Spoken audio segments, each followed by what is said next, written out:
School સંચાલક એસોસિએશનનું સરકારને ultimatum granted શાળાઓમાં ભરતીને લઈને પત્ર લખવામાં આવ્યો છે। ક્લાર્ક અને પટાવાળાની ભરતીને લઈ સરકારને અલ્ટિમેટમ અપાયું। 30 દિવસમાં ભરતી મુદ્દે સરકાર વિચારણા કરે અને નહીં વિચાર કરે તો 2 દિવસ સ્કૂલોમાં રજા જાહેર કરીશું।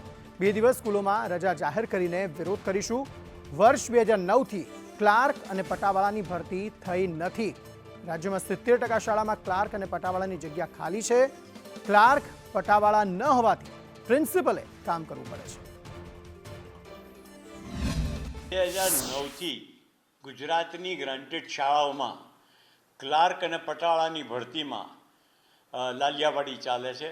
બેદરકારી રાખવામાં આવી છે અને હજુ સુધી બિચારા જે પટાવાળામાંથી જુનિયર ક્લાર્ક કે જુનિયર ક્લાર્કમાંથી સિનિયર ક્લાર્ક બનવાને લાયક જે હતા અને નિયમોની જોગવાઈ મુજબ બનવા લાયક હતા એવી 280 કેન્ડિડેટની આખા ગુજરાતની ફાઇલ સીએમની સહીમાં હજુ પડી છે। આ સંજોગોમાં સરકારને અમે રજૂઆત આપી છે અને આ રજૂઆતનો જો 30 દિવસમાં નિકાલ નહીં આવે તો કાં તો અમારે ના છૂટકે 2 દિવસ શાળાઓ બંધ રાખી અને વાલીઓને અમારે જાણ કરવી પડશે કે અમારા ત્યાં ખૂટતા કર્મચારીઓ સરકાર નથી આપતી, એટલા માટે અમે શાળા બંધ રાખી।